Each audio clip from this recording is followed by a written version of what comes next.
All right, welcome into Tunesday Tuesday number 58. Gosh, it seems like we just did 57 like earlier tonight. Yes, we did.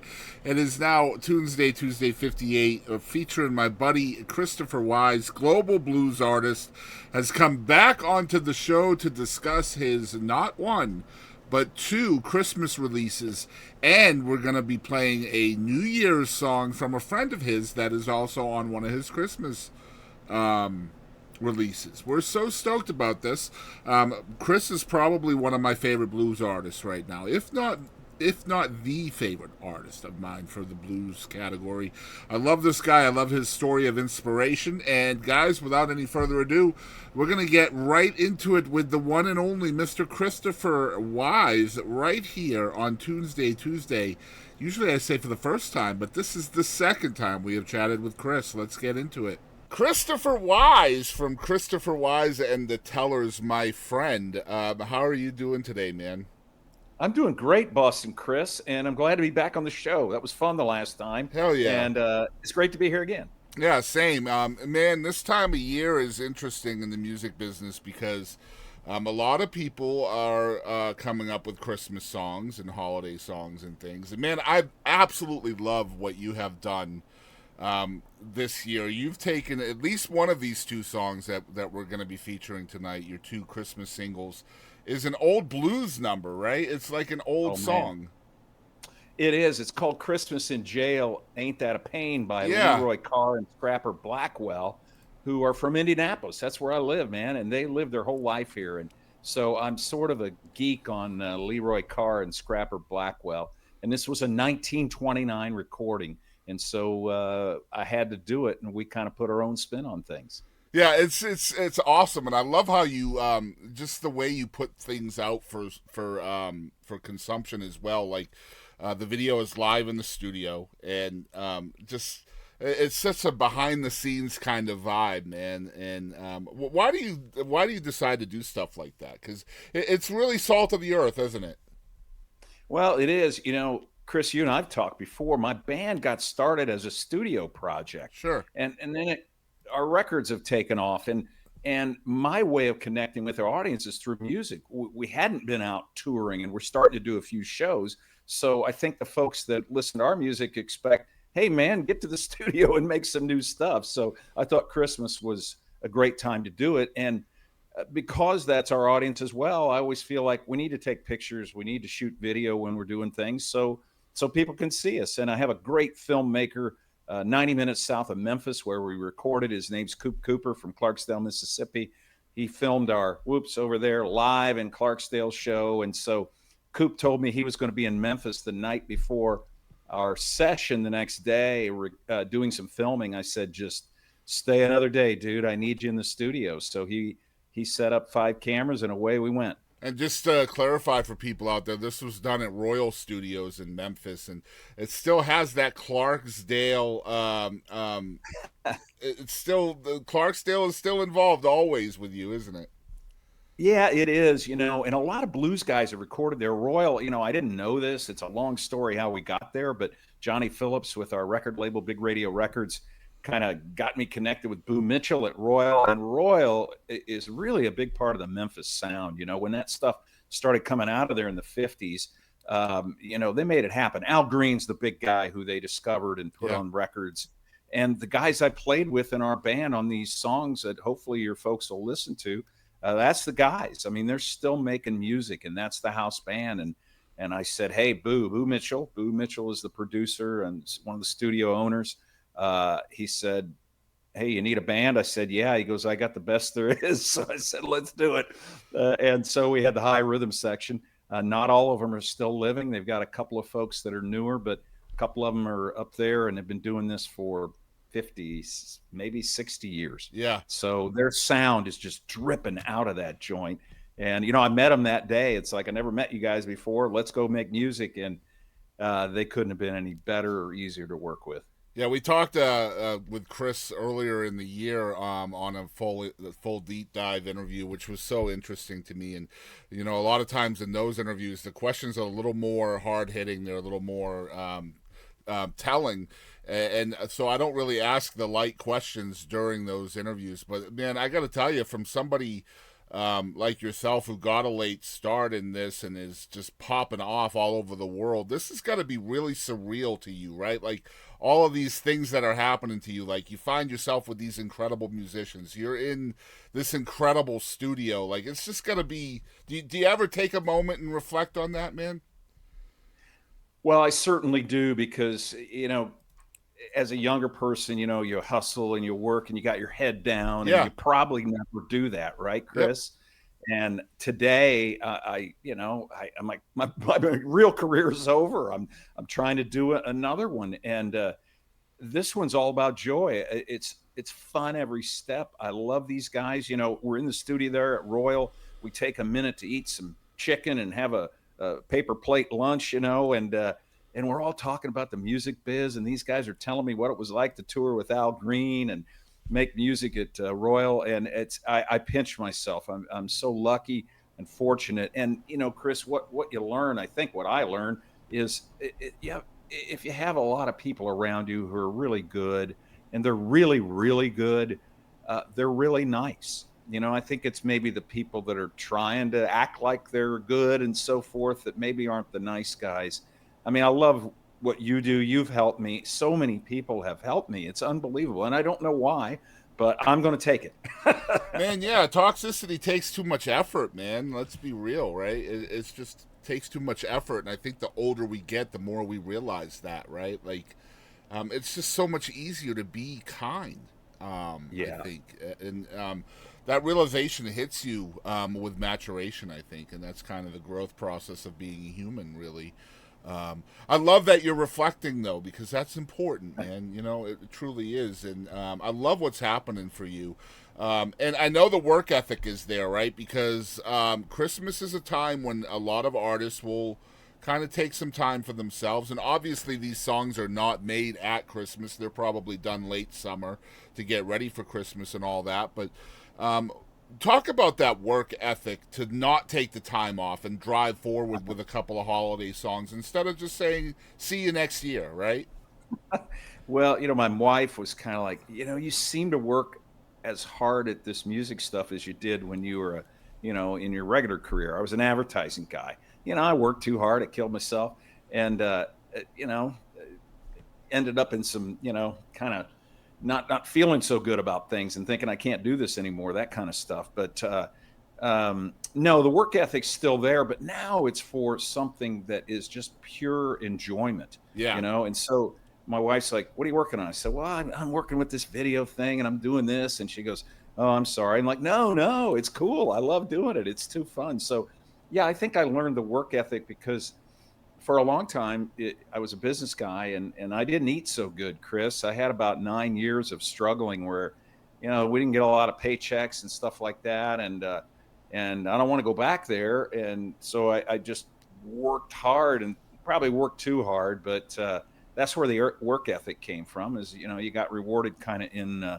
proportion to the effort you put in, and I see that with the music as well. Yeah, and I don't want to say to anybody out there that's an artist that has turned down a holiday song that that's the bad choice, right? It's not Right. necessarily, but I also feel like in this day and age where content is king. They say every 6 weeks you got to have something new. Which, by the way, as an older dude, please slow that down. Somebody, please change that. I Because agree. I mean, by the time that 6 weeks is up, man, I'm not done with the song that's already been out for 6 weeks, man. Let me enjoy it a little longer.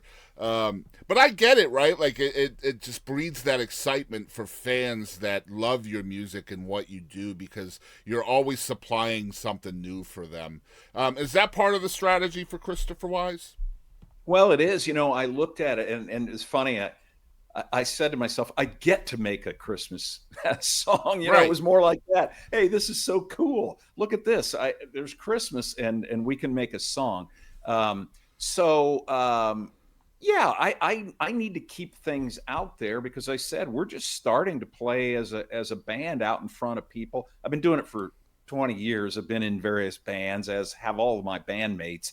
But as Christopher Wise and the Tellers, we've done a few gigs late in the summer, and we're starting to see if we can set stuff up for next year.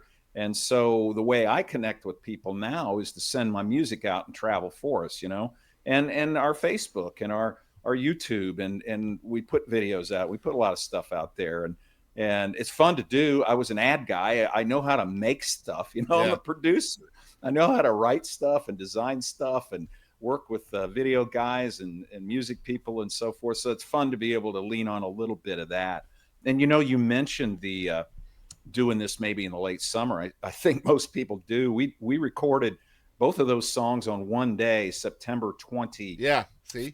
in Yeah. Memphis, Tennessee, which was a crazy day. I recorded one of the songs. The second song, Heart's Christmas Blue, is an original song I wrote with Emma Wilson and Ralph Carter. And she is from the UK, great blues singer, artist from the UK. She's killing it over there. We both work with Selecto Hits, a record distributor, or a record. I'm an old guy too, right? Music distributor here in the US in Memphis. And at one point, a few months ago, they said to me, "Do you know Emma?" I said, "Well, certainly know who she is." "Well, you ought to get to know her. We both work with you guys, and you guys are great, and you ought to meet someday." I sent her an email, and lo and behold, I said, "Hey, would you be interested in making a Christmas record?" And she said, "I'm traveling to the US." She did a tour of the Mid-South. She was in Clarksdale and Nashville and Memphis. And she said, "I got one day free on when I'm there. I mean, the rest of it, I'm performing and traveling." And she said, "It's September 25th." And I'm like, "Okay, let me see what I can do." So we got hustling, and I had trouble finding a studio. Johnny Phillips, who I work with, and he's Sam Phillips' nephew, Yeah. the guy who discovered Elvis guy. Yeah. And so I'm like, "Johnny, I need your help. I got to get a studio. I have a certain day." He knows Emma as well, Emma Wilson, who sang with me on the duet. And he said, "I love both of you guys. I'll see what I can do." And lo and behold, he got us connected with Royal Studios.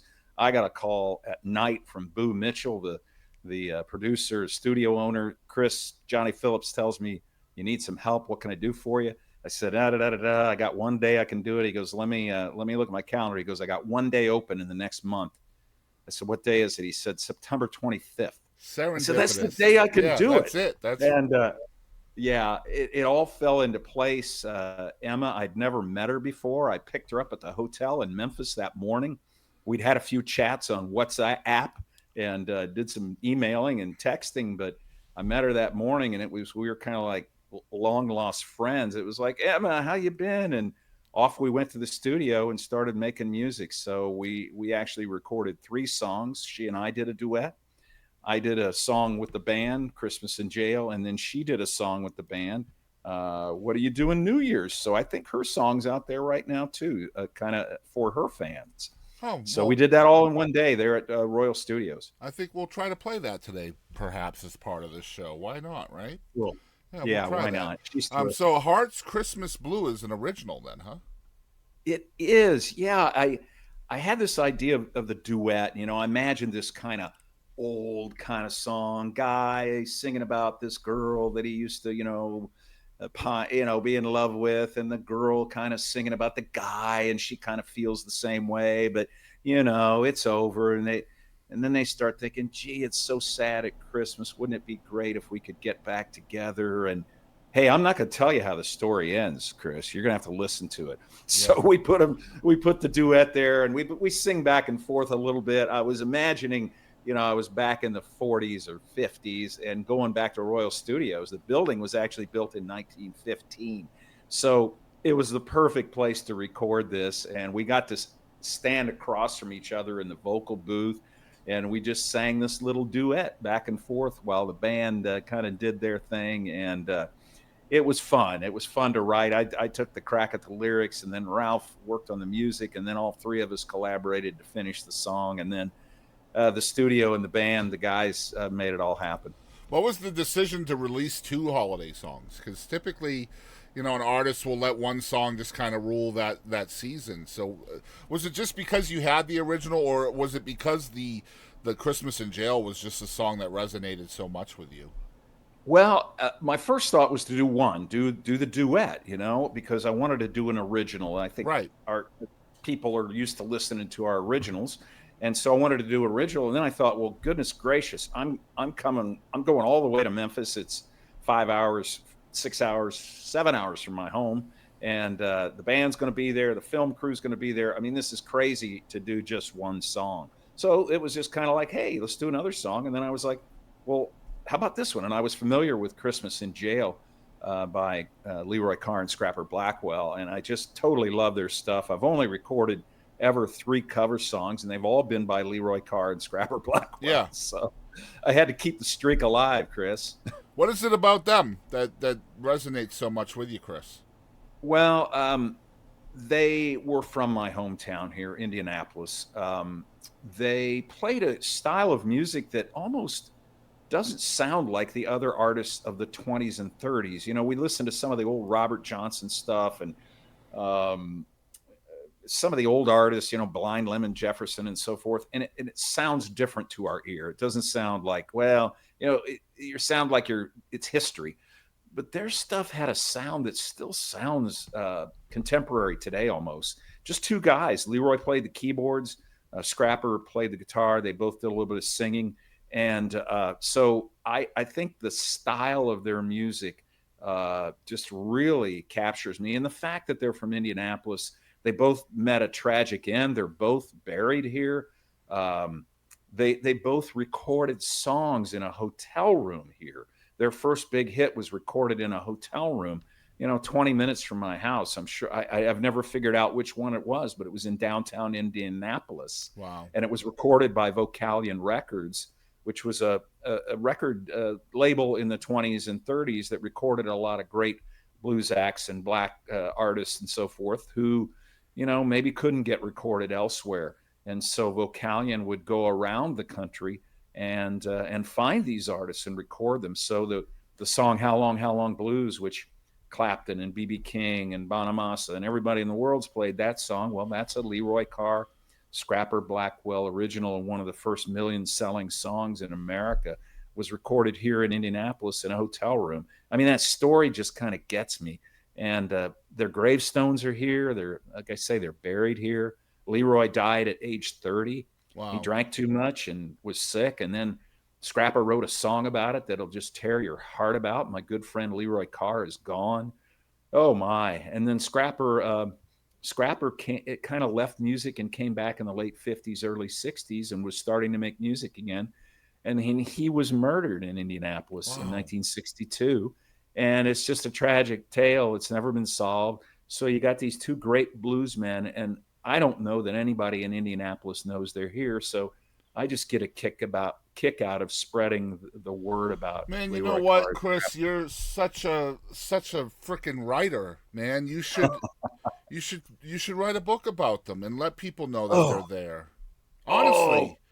Chris, I was a writer before I did this, an ad writer. I've also written 5 books, so Right. I've got books out there, and I hadn't figured out what my next book was going to be. You got me thinking, Boston Chris. I think that's a great idea, man. You're already keeping those folks alive with your music and letting, here we are, we're talking about them in 2025, right? And I mean, so in some small way, they're going to live on through this show, but man, if nobody in Indianapolis knows about them, man, your passion is what can tell them about it, and you've already got that freaking writer in you, so. Yeah, I start by making piles on my desk, and there's no room here. I'm looking around. Well, you know what my wife always says when she goes thrifting and she buys like 4 new dresses, she's like, well, that means I got to throw 4 dresses away. But does she actually do it, Chris? She does, actually. I got to give her credit. She does, yeah. Good for because her. We have a rule in my house that we cannot buy more coat hangers. That is such a simple rule that I see the knock-on effect of that. Yeah. So in order for her to hang something in her closet, if there's not a free coat hanger for it, then she has to create a free coat hanger by taking something off and giving it away. And we have a Facebook group here in town. It's a Ways of Charity Facebook group where people give away free things they no longer want. So whenever she goes to Goodwill or another thrifting place and finds something she likes, she'll take something off a hanger, put the new thing on the hanger, and then she'll give the other thing to the Facebook group. That's great. Yeah. I used to do a lot of work with folks from Europe when I was in my business career. And I can remember having a couple guys come over from England that I worked with, and we're driving down the road here. We're going to go grab some lunch or something. And they go, "What's that over there?" I said, "Well, that's a storage unit." And they're like, "Well, what's a storage unit?" I said, "Well, that's where people put their stuff if they got too much stuff." And they were like blank. And they're like, "What do you mean you got too much?" I mean, they're used to living with small cars and small homes and not collecting stuff that you then rent somewhere to shove it in. I mean, they were just apoplectic over that. They were like, "What the hell is that?" Try downsizing your life, right? Like my family and I used to live in a double wide 5-bedroom 3-bathroom, and over the pandemic we lost the house because of some BS that happened, and we had to downsize to a single wide 2-bedroom 1-bathroom, and all of that stuff that was in that double wide had to go somewhere. And we had like 6 days to make it happen. That was an enjoyable time as well. Man. Yeah, life is fun. We got Christopher Wyze here. I got to let you guys know where you can follow along with him. The website is Christopher Wyze and the Tellers, and that's all spelled out. And the Wyze is WYZE.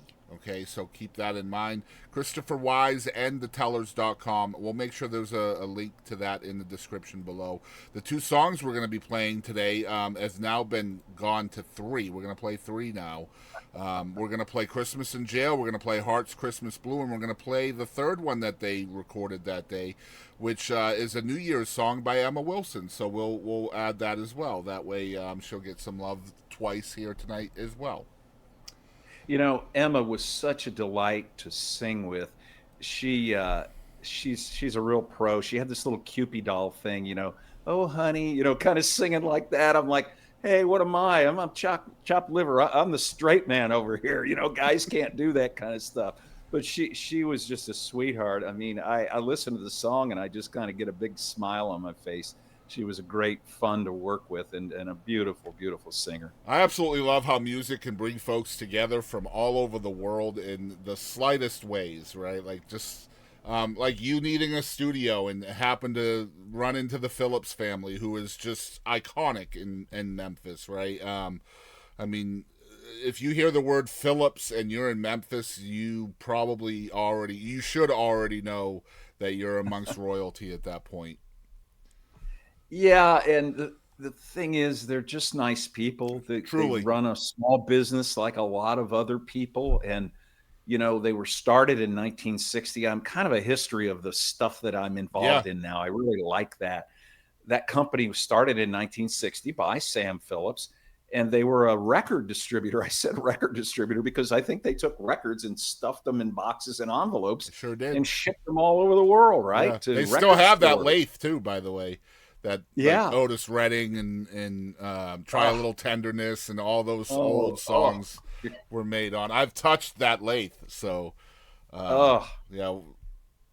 The Memphis sound, you talk about that Memphis sound. Of course, that's Stax Records, probably Otis, but Royal Studios had a heck of a lot to do with it. And I walked in there and it's a long and narrow room. It wasn't made to be a studio, and somehow, the sound is just like soaked into the walls. It's kind of like a whiskey barrel, It soaks in, and then some people put wine in there, and that soaks into that. So I'm a lucky guy. I got to go there and have some of that Royal Studios magic just kind of soak into the songs we did, and to have them soak into a song that I got to write with a couple other people was just too cool. And they were so gracious and professional to work with. They're like, "Tell me about the song. What are you trying to do here, man? Let's get this right." And it's like, "All right, man." And Steve Potts on the drums, he clicks them a couple of times and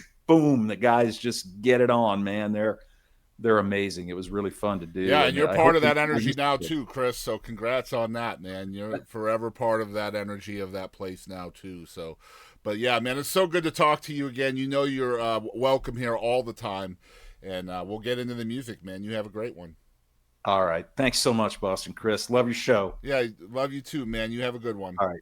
All right, we'll see you, buddy. Yeah, bye-bye. All right, let's get into the music. Again, that's my special guest, Mr. Christopher Wyze from Christopher Wyze and the Tellers. These songs were all recorded at Royal Studios in Memphis, Tennessee, and so excited to share some Christmas tunes with y'all, and of course a New Year's tune, also from Emma Wilson, for the first time on the show. But anyways, guys, let's play Christmas in Jail. This is the song we were just talking about, from the two artists, blues artists from the 1920s from the Indianapolis area. Here is Christopher Wyze's take on Christmas in Jail. Verse out of this thing. I feel like the song's too long, so I don't know. We'll figure it out. It's easy to...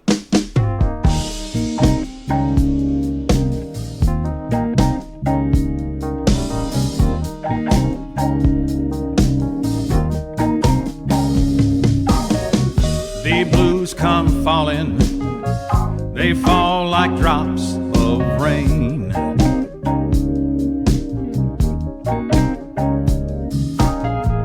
The blues come falling, they fall like drops of rain.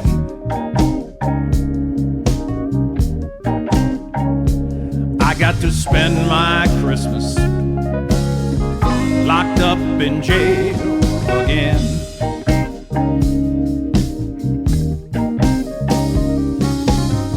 Oh, Santa, Santa, Santa, come here to me in jail.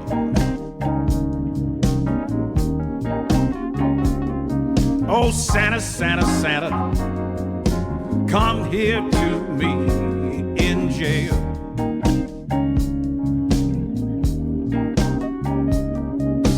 Bring me a Christmas present, someone to go my bail.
This food here, Santa, it ain't fit to eat.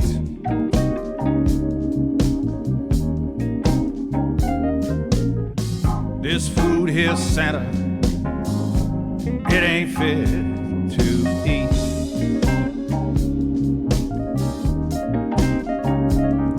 So won't you come and bring me a plate of turkey meat?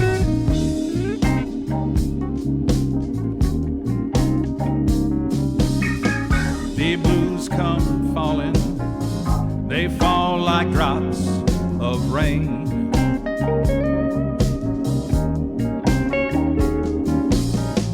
The blues come falling, they fall like drops of rain.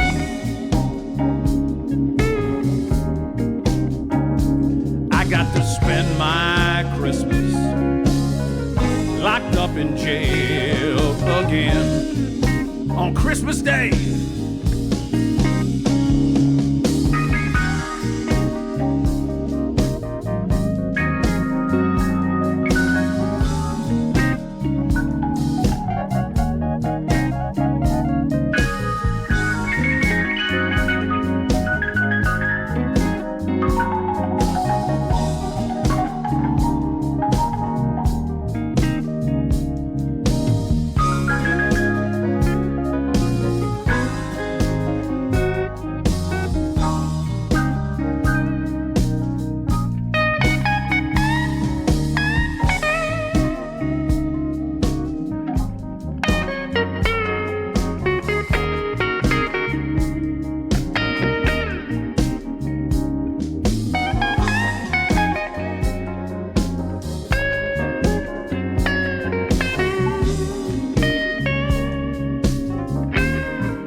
Cool song. And next up is Christopher's pick of the week.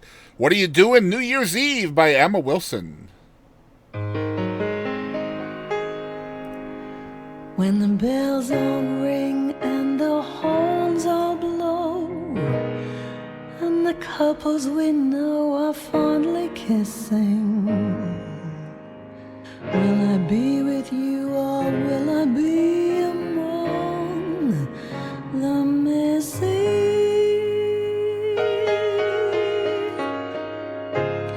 Maybe it's much too early in the game. Ah, but I thought I'd ask you just the same. What are you doing New Year's? New Year's Eve.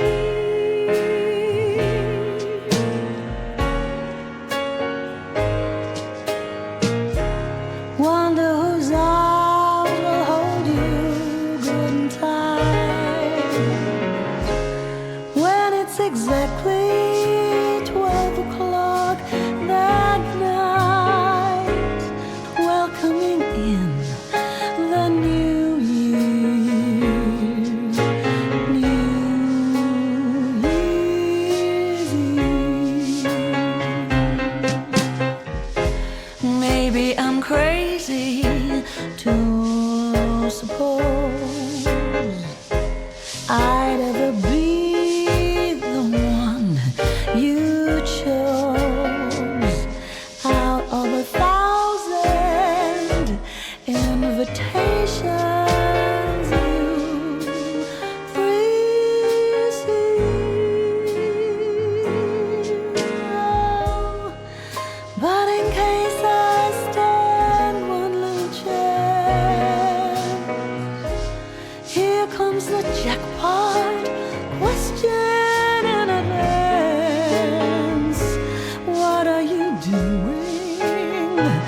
What are you doing New Year's Eve? What are you doing New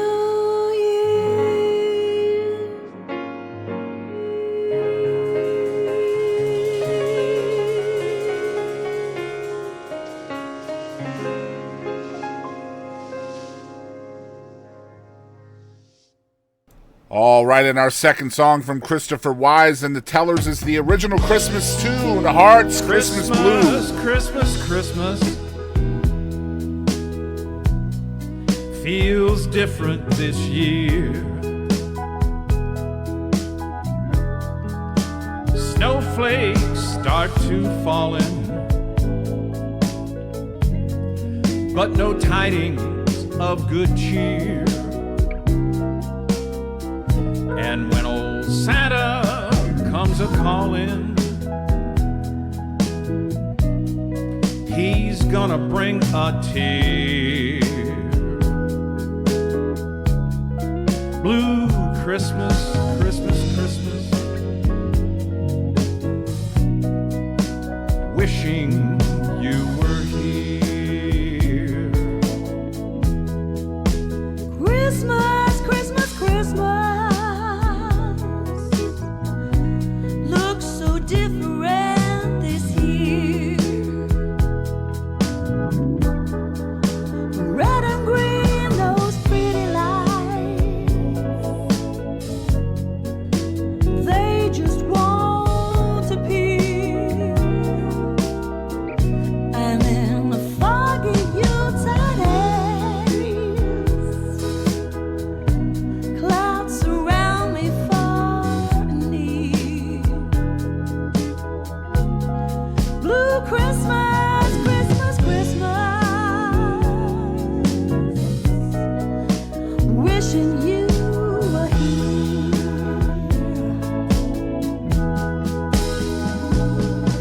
If I had another chance at a Christmas time romance, baby, I would try once more with you.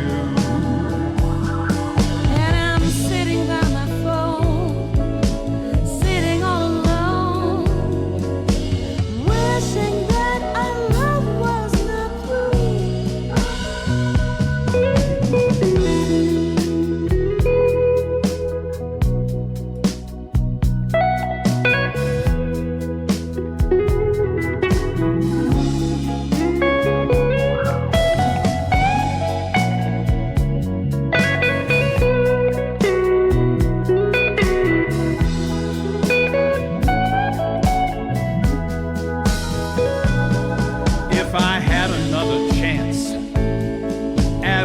Christmas time romance. Baby, I would try once more with you.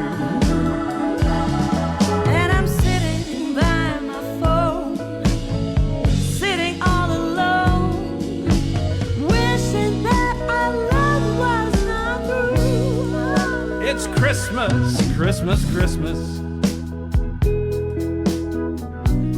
A question, baby, please reply. Well, we made it work not long ago. Love's the reason why. So why can't we be together? Oh, baby, you're gonna make me cry. It's Christmas, Christmas, Christmas. How about we give it one more try? It's Christmas, Christmas, Christmas. Why not? Let's give it one more try.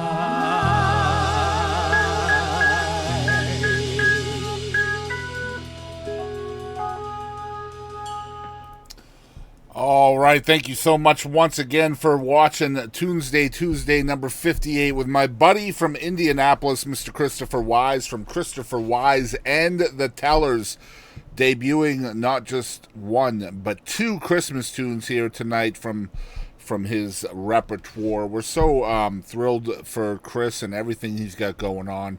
Just an inspirational story. So glad he came back on the show to share his awesome stuff with us. And of course, as I told him in the interview, he is always welcome back here anytime, any place. I want to make sure that you guys follow along with the journey with Chris. It's Christopher Wyze and thetellers.com. Once again, that's all spelled out with W-Y-Z-E is the last name.